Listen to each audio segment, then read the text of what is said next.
This is another tree that I love. I've wanted to get one of these for a long time, and I finally, I want to say it was in the late spring, early summer. Um, I found this tree. It is one of the weeping cherries.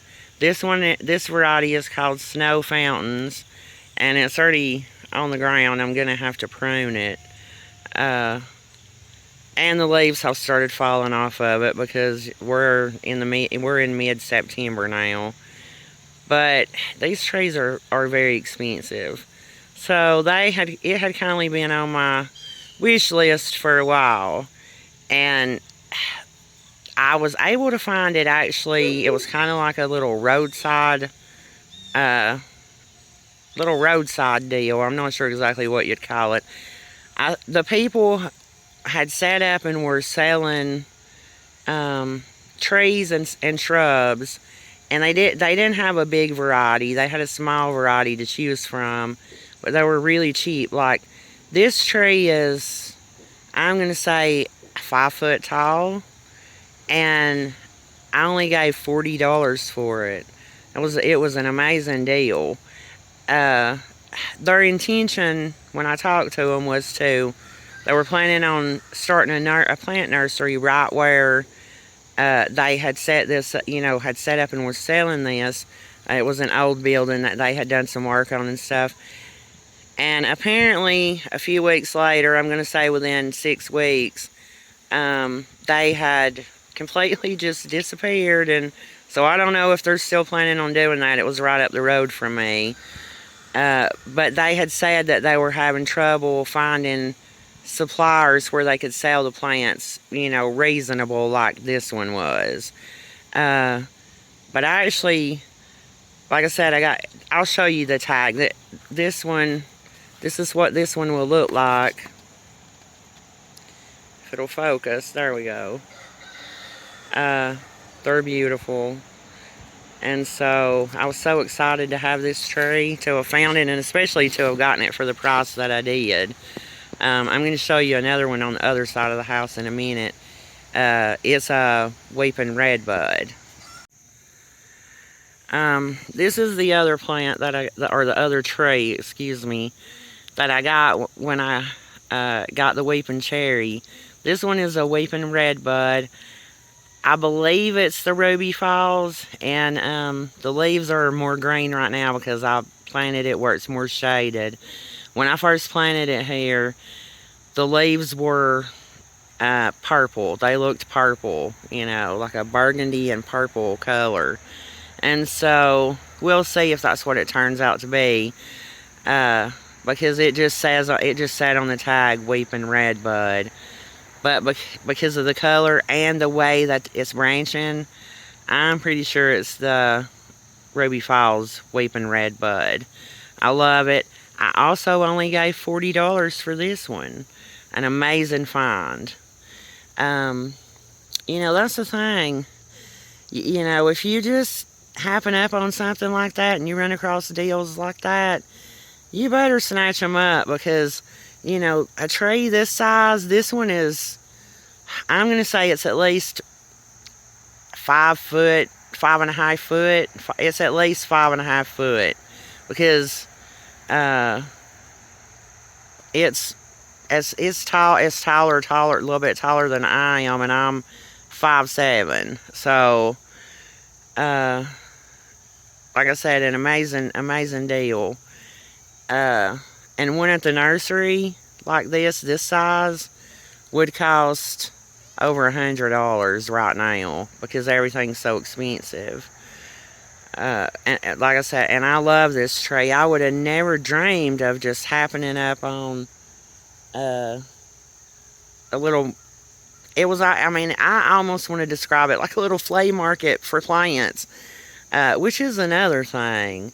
You can, I don't know where your area is or if, you have any close to you, but if you live near flea markets, that's also another good place to go look for plants, for reasonable prices.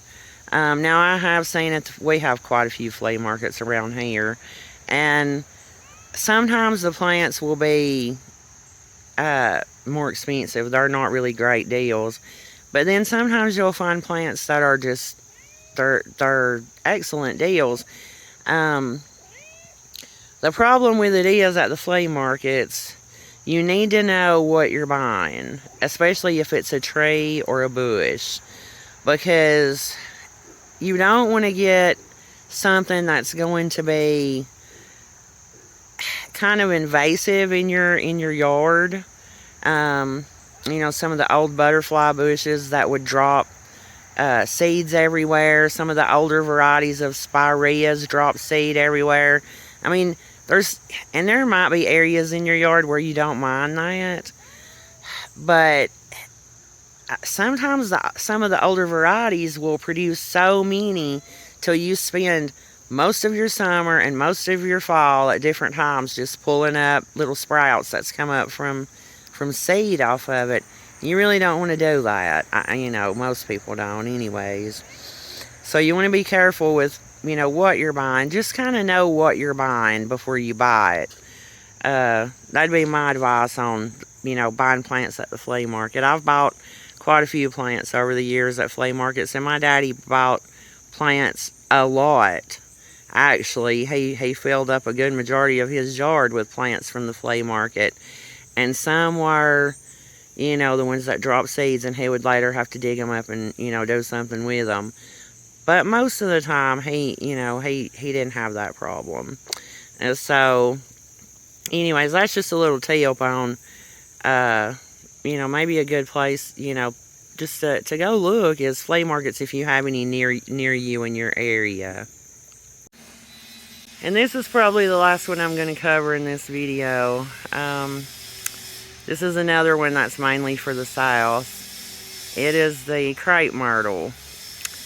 And they come in different colors.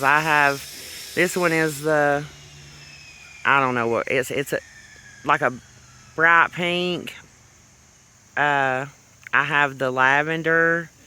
I have what I call the watermelon color, because it's not really red, it's more like a dark pink. And that's the only three colors that I have. No, I take that back. I've got one that has the black leaves, or they look black. They're so dark red, burgundy. And it blooms like a burgundy flower, I think. It might be a dark pink. It's small. But the Crepe Myrtle is, like I said, more for the southern, areas, southern zones. I think 7 and up, maybe. You might be able to grow one in a 6 or so, but it's probably, if you have a bad winter, it's probably going to die to the ground. But here they're almost like a tree when they get, full grown. I mean, they're huge. And they're beautiful too. I mean, I love the Crepe Myrtles.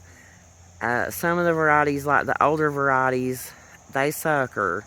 So, they're going to be sprouting up little Crepe Myrtles out in your yard and, out from it in different, several feet out from it, I should say. And, if you don't, you can just pull them up. They're not, if you've got them not planted in a flower bed, if you've got them kind of out in the yard, you can just mow around them and take care of it.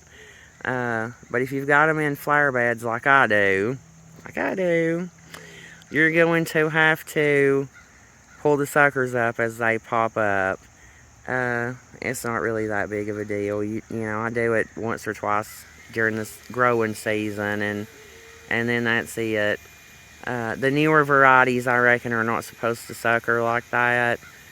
And I only have one of the newer varieties. All of mine are the older varieties, because these also were propagated by my daddy. I don't really know how he done it, but he had buckets of different colors of Crepe Myrtles that had been propagated by him, when he passed away. And all the Crepe Myrtles that I have here came from his his propagations. I have 3 of the lavender, 2 of the pink, and 1 of the watermelon. And these a few weeks ago were amazing. I mean, there's nothing like a crepe myrtle. They almost make me think of, oh my goodness, what are the, well, there's a tree that's similar to a crepe myrtle. Excuse me. That grows in more, colder climates than what we have here. We can't really grow them well here. Maybe I'll put the title on the screen when I think of it. But the crepe myrtles are, in my mind, they put me in mind of those. So, but I love them. I mean, lilac. It's a lilac. There we go. I knew it would come to me in a minute. The lilacs do not grow. I mean, we have too much heat and humidity. I reckon there have been some developments with newer varieties over the last couple of years that's come out. I've not tried any of those yet. But if you plant a lilac here where I'm at, you can pretty much expect it's not going to do good. And so for me, I stick with crepe myrtles. But anyways, I wanted to cover some of those trees and stuff that's, mainly here for the South. So until next time, bye.